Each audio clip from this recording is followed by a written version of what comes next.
Hi friends, அஸ்ஸலாமு அலைக்கும். Welcome to Raifa kitchen. நம்ம இன்றைக்கி பார்க்க போகிறது எல்லாருக்கும் ரொம்ப பிடித்தமான மட்டன் பாயா தாங்க. ஆட்டுக்கால் பாயா எப்படி செய்கிறதுன்னு பார்க்கலாமா? வீடியோக்குள்ளே போகிறதுக்கு முன்னாடி நம்ம சேனலுக்கு இப்போ தான் ஃபஸ்ட் டைமாக வந்திருக்கிறீங்கன்னா அப்படியே நம்ம சேனலை சப்ஸ்கிரைப் பண்ணிவிட்டு வந்துடுங்க. வாங்கப்பா ஆட்டுக்கால் பாயா எப்படி செய்கிறதுன்னு பார்க்கலாம். நான் இன்றைக்கி ஒரு செட்டு ஆட்டுக்கால் வாங்கியிருக்கேன். இது கடையிலேயே சுட்டு வெட்டி கொடுத்துருவாங்க. ஒரு 1/4 மணி நேரம் அளவுக்கு நம்ம ஊற வச்சுட்டு இது போல் கத்தியை வச்சு சுரண்டோம்னா இந்த மேலே இருக்கிற சுட்ட அழுக்கெல்லாம் நமக்கு வந்துடும். இதோடு நம்ம குக்கரில் விசில் வச்சோன்னா விசில் வரும்போது ஒரு மாதிரி ஸ்மெல்லு வரும். அந்த மாதிரி ஸ்மெல் இருக்கும்போது நமக்கு சாப்பிட பிடிக்காது. இது போல் சுத்தமாக கத்தி வச்சு சுரண்டி எடுத்துகிட்டு வேக வச்சிங்கன்னா எந்த விதமான ஸ்மெல்லும் இருக்காது. எல்லாத்தையும் சுரண்டி எடுத்துகிட்டு ஒரு 4-5 தண்ணி வச்சு நல்லா கழுவிக்கலாம். கழுவிட்டு இப்போ வேக வைக்கிறதுக்கு குக்கரில் சேர்த்துடலாம். இப்போ இது கூட ஒரு பெரிய சைஸ் வெங்காயமும் 2 தக்காளி வச்சுருக்கேன். மீடியம் சைஸில் 2 தக்காளி, ஒரு 3 பச்சை மிளகாய் வச்சுருக்கேன். அது எல்லாத்தையும் இது கூட சேர்த்துருங்க. இப்போ இது கூட மஞ்சள் தூள் 1/2 ஸ்பூன் சேர்த்துக்கிறலாம்.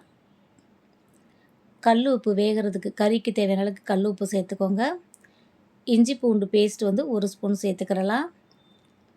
சேர்த்துட்டு தண்ணி ஊற்றிக்கோங்க. இந்த ஆட்டுக்கால் நல்லா மூழ்கிற அளவுக்கு தண்ணி வச்சுக்கோங்க. நிறையாவே தண்ணி வச்சுக்கோங்க. அப்போ தான் நமக்கு நல்லா வெந்து வரும்.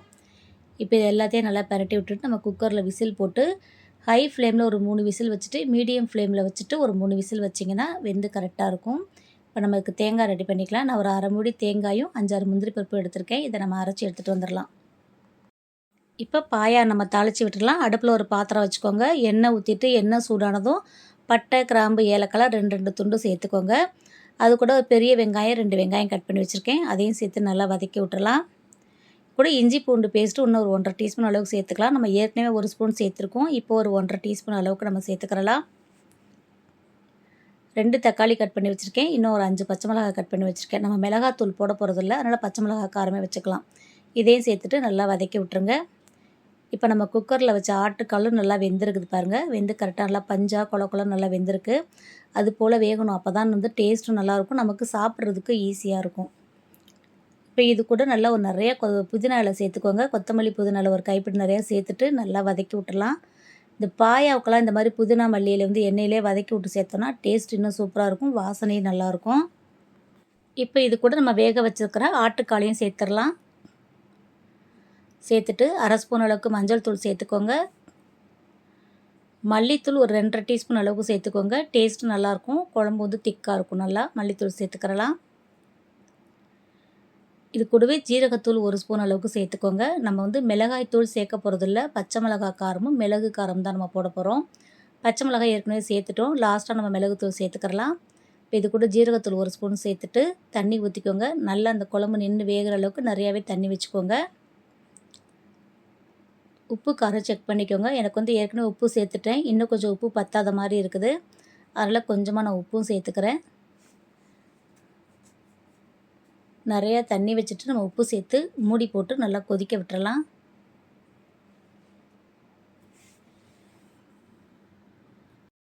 ஒரு கொதி வந்ததுக்கப்புறம் நல்லா வந்து பிரட்டி விட்டுக்கோங்க. அப்போ தான் நமக்கு எல்லா பக்கமும் நல்லா மசாலா இந்த வெங்காயம் தக்காளியெல்லாம் நல்லா கரைஞ்சி வெந்து வரணும்.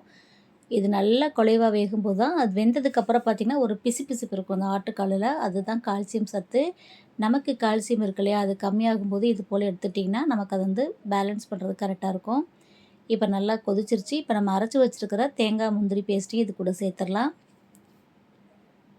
சேர்த்துட்டு நல்லா கலக்கி விட்டுக்கோங்க. கலக்கி விட்டுட்டு அடுப்பு வந்து நம்ம லோ ஃப்ளேமில் வச்சுக்கிறலாம். இப்போது ரொம்ப ஹையாக வைக்க வேணாம், கொஞ்சம் மிதமான தீயில் வச்சுக்கிடுவோம்.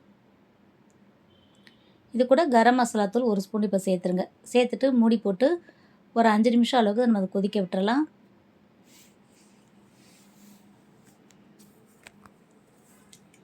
நல்லா மிக்ஸ் பண்ணி விட்டு மூடி போட்டு ஒரு 5 நிமிஷம் கொதிக்க வச்சுருங்க.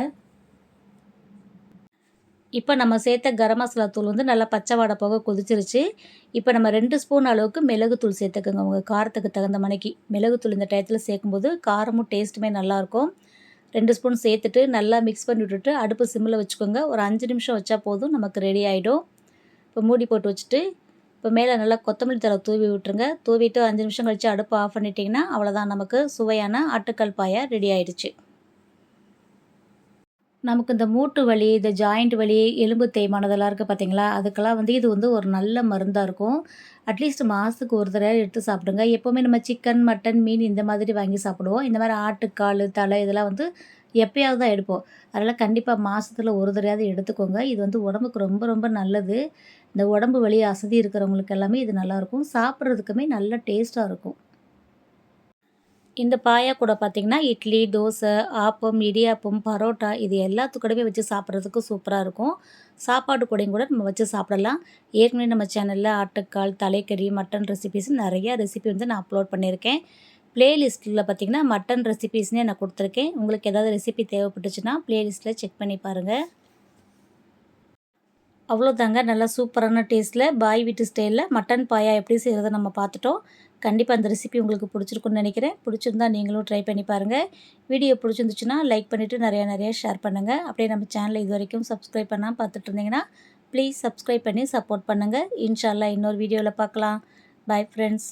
அஸ்ஸலாமு அலைக்கும்.